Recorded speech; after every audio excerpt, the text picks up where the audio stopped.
Good evening, everyone. My name is Maria Orozco, and I have the honor of serving as your mayor. Welcome to our 2025 State of the City. Before we begin, I'd like to recognize the elected officials joining us tonight. We have Angela Bocanegra, field representative from Zoe Lawfren's office. Okay, some folks are still stuck in traffic. We have Ildalisa Murillo, field representative from Speaker Robert Rivas' office. Again, I think she's probably stuck in traffic. We also have, or will have with us, current Chair Felipe Hernandez for the supervisors of Santa Cruz County, and Kim De Serpa, the 2nd District Supervisor of Santa Cruz County. And eventually we'll have with us Nicole Coburn, the Santa Cruz County Executive Officer. I know they're still wrapping up their meeting up in Santa Cruz. We also have Casey Clark, Council Member for District 5. Thank you for being here. We have Jimmy Dutra, Council Member from District 6. We have Eduardo Montesino, Council Member, District 1. And we have Ari Parker, Council Member, District 7. We also have former Council Member and Mayor Francisco Estrada,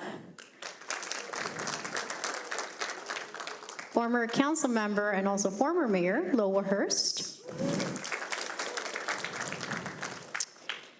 and I don't see Daniel Dodge Sr., but he'll probably be joining us a little later. He's also a former council member. We have former council member Aurelio Gonzalez. And I don't see Nancy Bilicic. Oh yeah, over here. Thank you, Nancy. You're, former council member Nancy Bilicic. So thank you for your partnership and your service and dedication to our community. I also want to acknowledge the Pajaro Valley Chamber of Commerce and Agriculture for co-sponsoring this evening, and of course their board members who also joined us this evening. Thank you so much for being here. So partnerships like these remind us that Watsonville's strength lies in its people, in all of us working together. This past year has been about building an accessible government, rooted in equity, trust, and collaboration.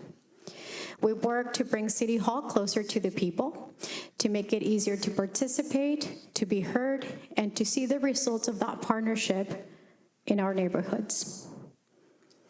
Because accessible government isn't just about open doors, it's about open hearts and shared purpose.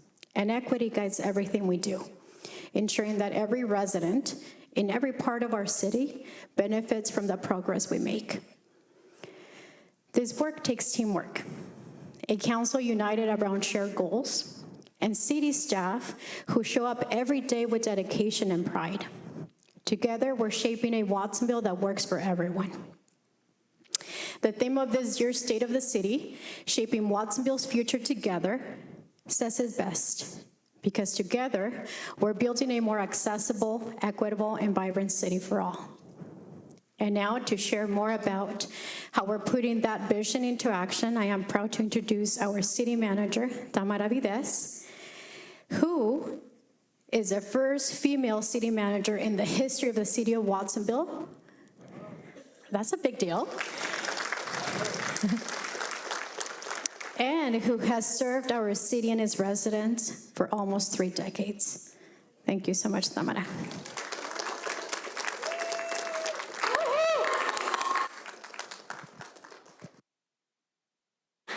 Thank you, Mayor.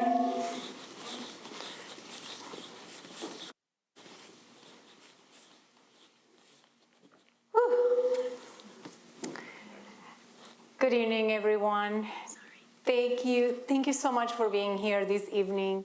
It is really great to see so many familiar faces, and there are many familiar faces. Members of our community, partners, and of course, our amazing city team that is here tonight.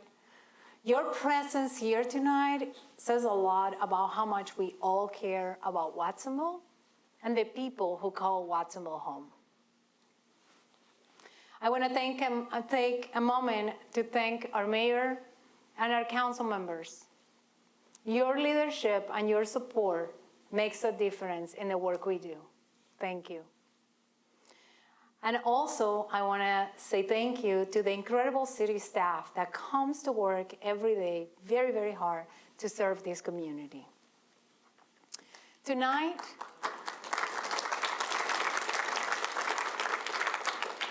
we're celebrating our progress and looking ahead to the next year. This year, we will continue to focus on what matters most: safe neighborhoods, thriving businesses, reliable infrastructure, and opportunities for everyone. We're also modernizing how we work. We're using technology and improving communications and strengthening partnerships across our community. None of the good work we do could happen without an incredible team behind it. Behind every project and every service that the people of Watsonville receive, there's an incredible team that I want to introduce today.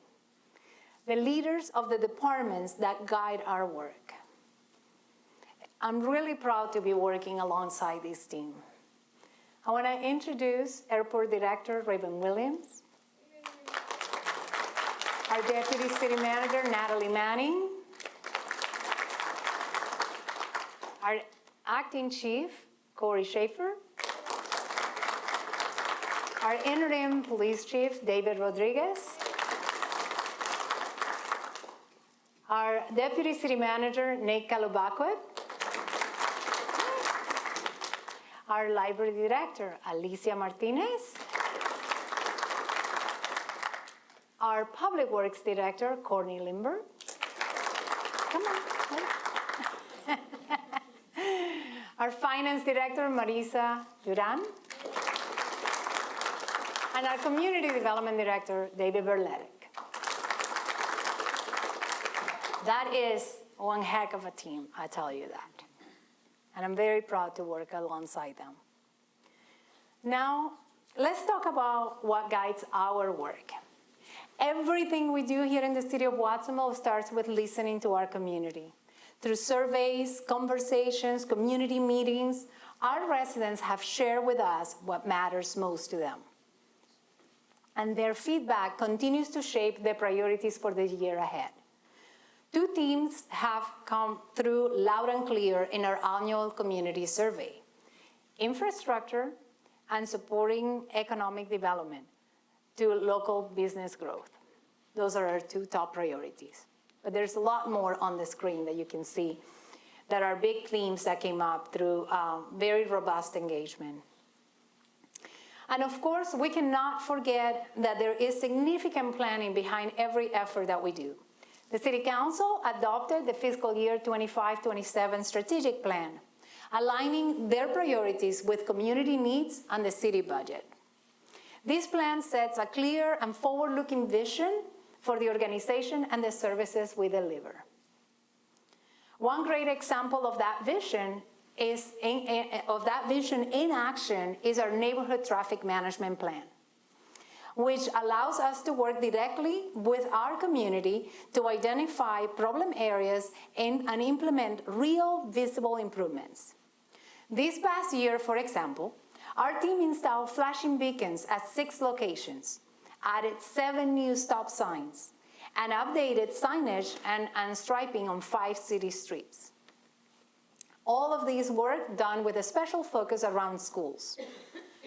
These changes might look like small changes, but they make a big difference when keeping drivers alert and our families and children and pedestrians safe. Very impactful work. Thank you, Public Works. Another example, thank you. Another example of this work is our Green Valley Road reconstruction project, which extended from Cary Avenue to Corralitos Creek. This project reconstructed approximately 2,200 linear feet of roadway, replaced curb ramps, and improved accessibility installed new audible pedestrian signal on Carnation Drive. The work also included replacement pavement that had exceeded its useful life and added new striping for improved visibility. It is projects like Green Valley Road that are just one part of our ongoing commitment to street safety and accessibility. And we are consistent with, that work is very consistent with our pre-approved pavement management plan. We have a plan that addresses pavement planning for the next 6 years in the city of Watsonville. And we're very proud of that effort and really have a map to how we move forward with our street improvements. Building on these efforts, the City Council adopted the Vision Zero Action Plan, and that was back in 2021, aiming to eliminate traffic fatalities and serious injuries citywide. As part of this plan, we recently launched the Freedom Boulevard Corridor Study, which gathers public input and to develop solutions that make very busy street, Freedom Boulevard, safer for everyone, including pedestrians and cyclists.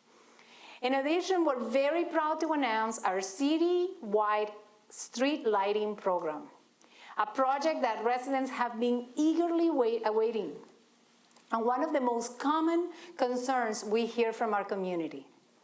This program will upgrade the street lights on more than 3,000 light bulbs. Can you imagine that? We're lighting our city. We really are. Yay, let's celebrate that. This project will allow us to ensure that every single light fixture is functional around the city, which will make a brighter, reliable street lighting not only improve safety for everyone, but it really improves the overall quality of life in our neighborhoods. We are committed to making Watsonville safer and more accessible, but we can't do that alone. Community input is essential. And that is why I'm excited to share with all of you, if you have not heard, about an incredible tool that we have in place, which is our See-Click Fix app. This tool allows residents to report issues directly to us, working with us to make our road improvements and beautify our city. So let me show you that. See-Click Fix, Watsonville's new tool to report non-emergency issues. Quickly and easily submit issues such as potholes, graffiti, sidewalk damage, and more using the mobile or desktop app.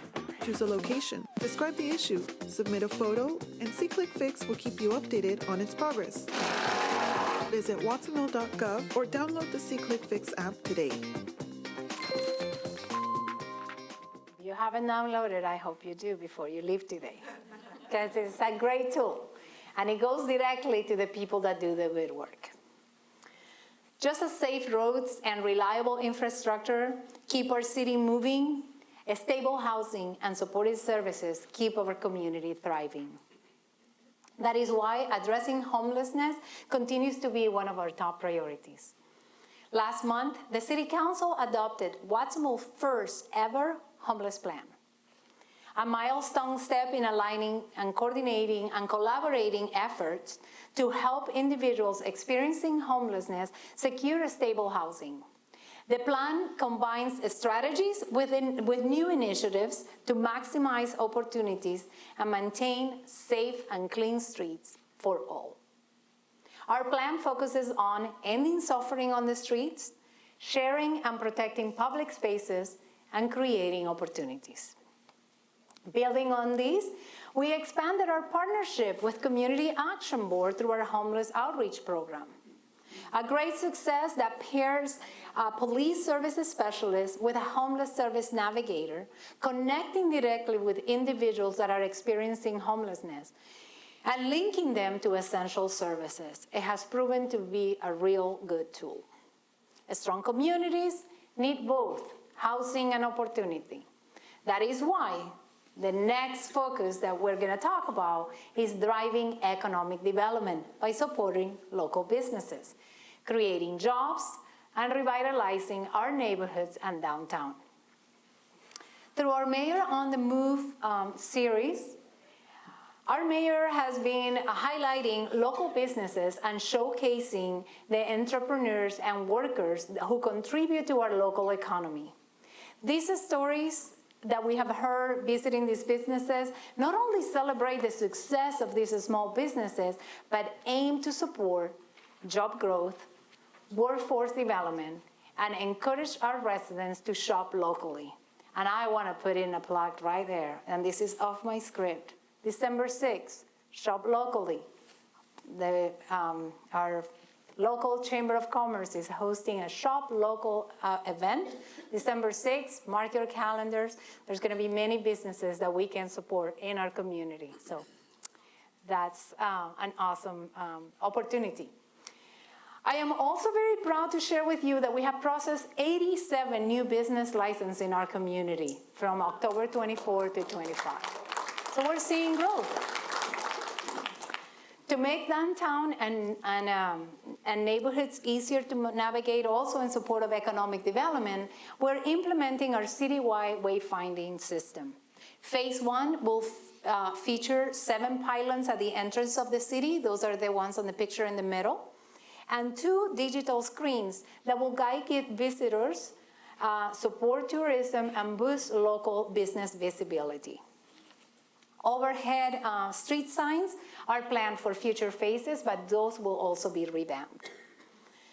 We're also proud to have received the 2025 Helen Putman Award for Excellence from the League of California Cities for Watsonville's Brillante Economic Development through the Arts.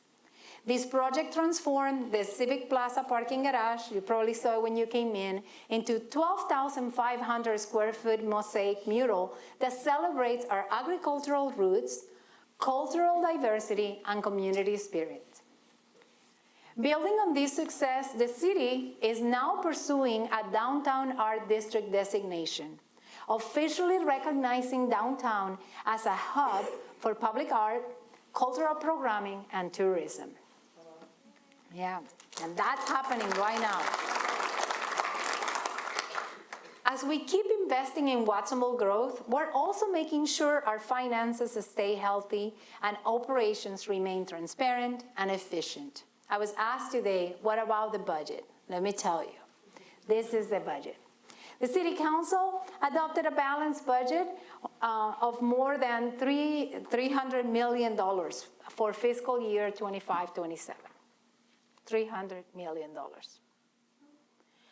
While we have to make some budget reductions in personnel and operations during preparing this biannual budget, we were able to adopt a budget that continues to invest in our community and in our workforce. The savings that we made help us implement our compensation study, ensuring that Watsonville remains competitive and as a regional employer, and help us attract top talent to serve this community.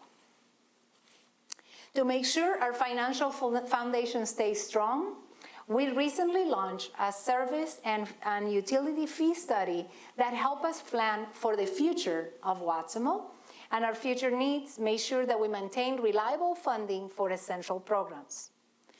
Transparency and accessibility remain top priorities, and we are expanding opportunities to connect with the city, expanding our online payment options to make it easier for residents and for businesses to interact with us. And when it comes to interacting with the city, our city clerk's office continues to lead the way, delivering exceptional service, timely processing over 400 public records requests so far this year. It's a very busy office. And of course, helping with their responsibility during elections. Right now, that office is handling a special election that began this October 6th. So great work is being done. We have strengthened our public and safety teams with promotions, new hires, and the recruitment efforts of our new police chief, as well as bringing new engineers who are helping us plan and design the projects that keep our city moving forward. We also had our Summer in the City internship program. Through that program, we welcomed 20 PVUSD students that help us prepare the next generation, of workforce and future city leaders. Thank you for celebrating that. Our strong fiscal management allows us to turn planning into progress. With a balanced budget and clear priorities that I already mentioned, we are now investing more than $82 million into projects that strengthen Watsonville infrastructure. Here are a few of them. I don't have time to tell you all we're doing, but I want to highlight some critical ones. At the wastewater treatment plant, we're investing $20 million in electrical upgrades, including new pumps and a standby power system, so that facility can operate safely during emergencies or plant shutdowns. Very important. You will notice if you cannot flush, it's a big deal.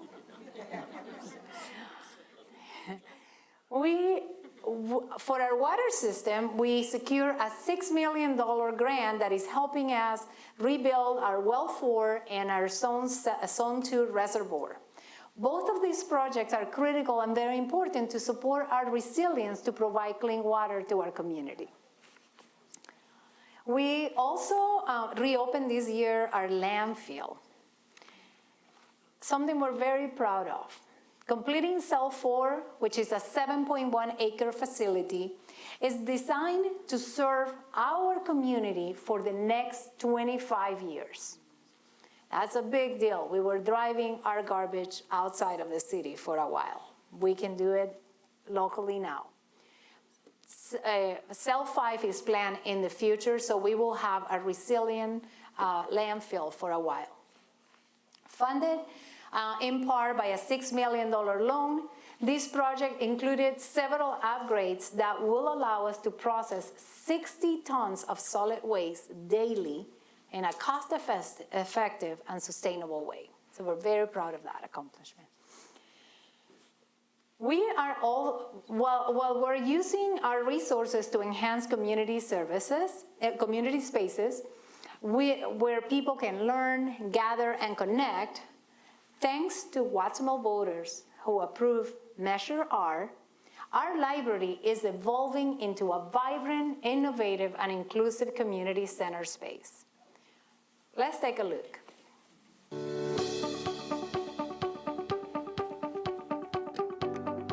Measure R funding has really did an impact for library services. When Measure R was instituted, we just launched a strategic plan, and in that plan was 4 areas that we wanted to focus on, and that was facilities, expanding services, and also incorporating how we deliver materials and information to our public, and also how we can incorporate technology resources in order to enhance this experience.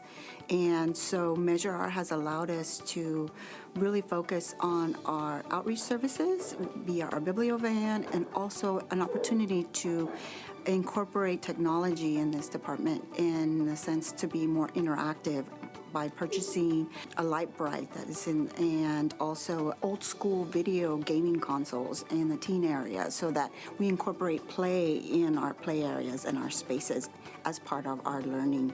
We are expanding our outdoor services on the 2nd floor here. There's an area right outside near here that it's a rooftop, and we're calling it the Rooftop Project. Measure R is helping with that funding, coming in at $2.5 million.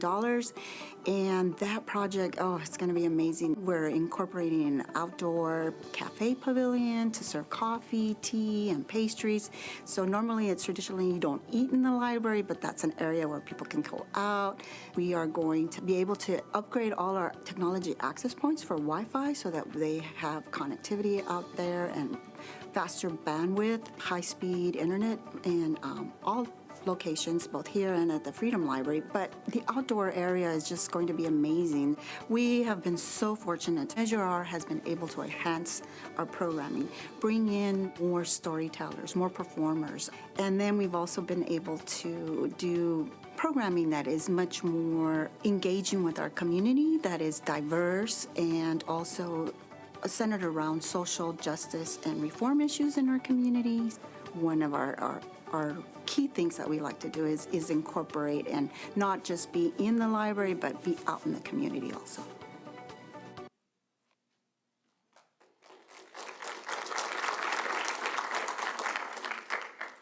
As we invest in our physical infrastructure, we're also investing in modern technology and upgrades that keep Watsonville running safely, efficiently, and securely. This year, we updated our technology to make it faster and safer and more reliable. We moved our main city systems to the cloud and improve our computer networks to protect essential data. Our GIS team also upgraded our sewer and stormwater maps, helping our public works take better care of our streets and our pipes. And we developed a plan to strengthen cybersecurity so the city systems and residents' information stay safe. At the Watsonville Municipal Airport, we upgraded four vehicle gates and 15 pedestrian gates with advanced access control and surveillance system. These improvements make it easier to monitor who enters and exits the airfield while meeting FAA safety recommendations. We continue to invest in safety and readiness for our first responders. At our Fire Station 1, the restroom and showers facilities were remodeled to enhance privacy, improve health, and increase operational readiness. We also purchased a new fire truck to give our crews the equipment that they need to respond quickly to emergencies. Yet again, this is only possible thanks to the Watsonville voters who supported Measure Y.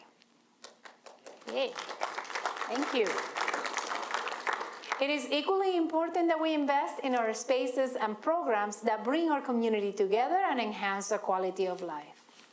Thanks to Measure R, state grants, our ARPA funding, and city funds, Ramsey Park is being transformed into a welcoming space for the entire community. Upgrades to this 26-acre park include improved soccer and multi-use fields, a dog park, an amazing inclusive playground, accessible trails, and updated parking among other amenities. It's going to be a great park. We're looking forward to it in 2026. At Callahan Park, we resurfaced our pickleball and basketball courts, and we added a new fence. And we launched a pickleball program, giving our residents even more ways to stay active and engaged. Have you used it? Yeah. Yes, that's what I want to know. We're also committed to arts and culture through our first ever public arts master plan. This was a big accomplishment. And programs such as our inaugural public art program, which brings art into public spaces, supports local artists, and really enhances events and connects the arts with economic development.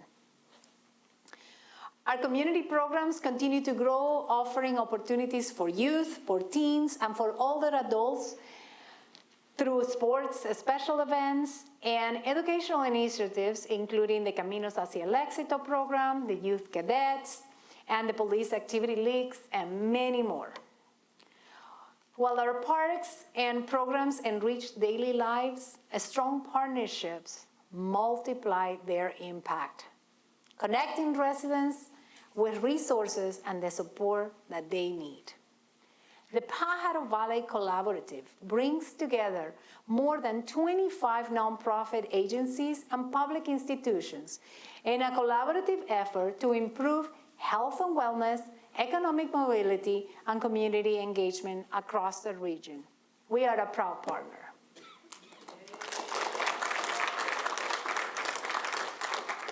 Through our partnership with PVUSD, expanded learning program, we help provide affordable after-school programs, school break camps, swim lessons, sports, field trips, and family events at joint school use sites like Ia Hall, Ann Soldo, and Landmark. We're also, the City of Watsonville, through the leadership of Nick Kalubaka and his team, are just really working as the lead agency for the Asset Collaborative of the Pájaro Valley. This is a network of 15 youth-serving organizations working together to help young people build skill sets that they need to succeed in life. As we continue to build strong partnerships across the community, keeping Watsonville safe and prepared remains a top priority. Our fire department continues to train alongside other cities, regional fire departments, and ensure that our crews are ready for any emergency. They have advanced department promotions and recently welcomed the latest Fire Academy class to the Fire Station 2, which will bring 4 new firefighters to our city. Yeah. Our police department continues to strengthen public safety through grants from the Office of Traffic Safety and Alcohol Beverage Control, helping fund DUI checkpoints and compliance checks that are aimed to preventing alcohol from reaching minors. Great work is being done in there. From October of last year to the end of September 2025, our police department data indicates a 25% decrease in violent crime, a 27% decrease in property crime, and a 9% decline in overall crime. That is something to celebrate. Innovative tools, such as our drone program, also has assisted officers in monitoring and responding more effectively. For example, during the operations of the 4th of July fireworks enforcement, making a real measurable impact on community safety. Disaster preparedness is another one that is not strange in our community. We have seen plenty of action in recent years.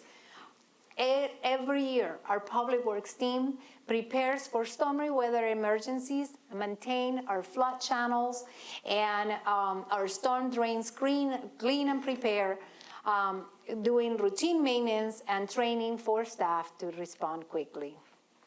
Sandbags are available at 2 city locations, and it is time, this is the time in which we should be preparing for stormy weather.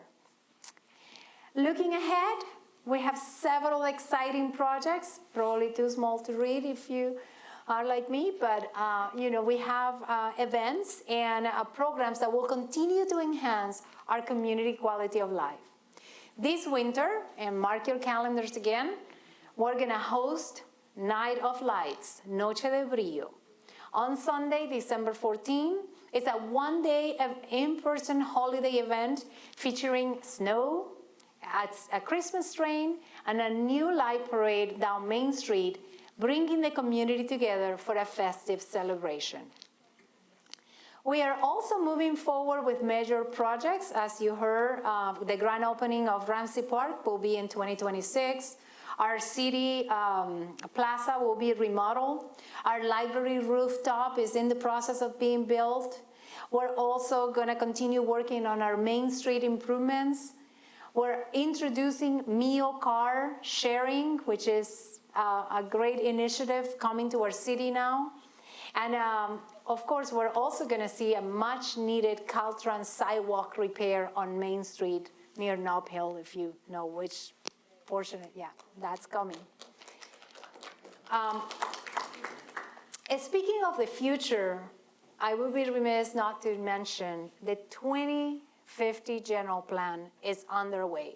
We're currently working on this multi-year update of what will guide our city's growth, our housing, our transportation planning, our parks, public services, safety, climate action, and economic development, all part of our 2050 vision plan. Complementing this general plan is our downtown Watsonville specific plan, which we are using to help revitalize downtown as a vibrant mixed-use pedestrian-friendly center that celebrates the history of our community while supporting new housing, local businesses, and improved public spaces. As we look ahead, I want to take a moment to recognize that I gave you a glimpse of a lot of work that happens in a year in the city of Watsonville. There are 430 employees behind these efforts that really, really deserve a big thank you for the work that they do every single day.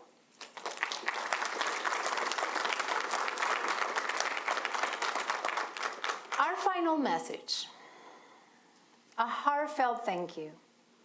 Thanks to all of you who help Watsonville thrive. From city staff to community partners, to our residents and developers who invest in our community. Each of you play a vital role in shaping the future of our city. I want to encourage everyone before we leave today to stay engaged, to share your ideas, and to get involved. Building a brighter and safe community that includes everyone takes all of us. We can continue to strengthening our community and making it even more welcoming for everyone. I want to invite you to stay involved and to stay connected with us on our social media channels or with our bi-monthly newsletter. Find ways to connecting with the work that's being done. This amazing team on the screen makes a super effort in trying to keep our residents connected with what we're doing. Thank you, team. Other ways that I want to make sure that I share that are opportunities to shape our community is by volunteering. We have plenty of opportunities to volunteer in programs, serving in one of our commissions. Like, do I have commissioners in the room? Yes, I do. Yes. Thank you for your service. Thank you, Commissioner. Thank you for your service. That is another way. And our Watsonville Academy program, I'm so encouraged to see so many of you from the current class being in the audience today. Thank you for connecting with what we're doing.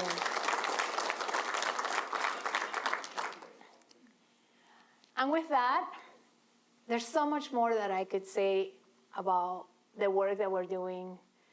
A year is a long time, and the team has worked really, really hard. Hopefully you feel the way the community is progressing and moving forward. And if we need to do better, I always love to hear it.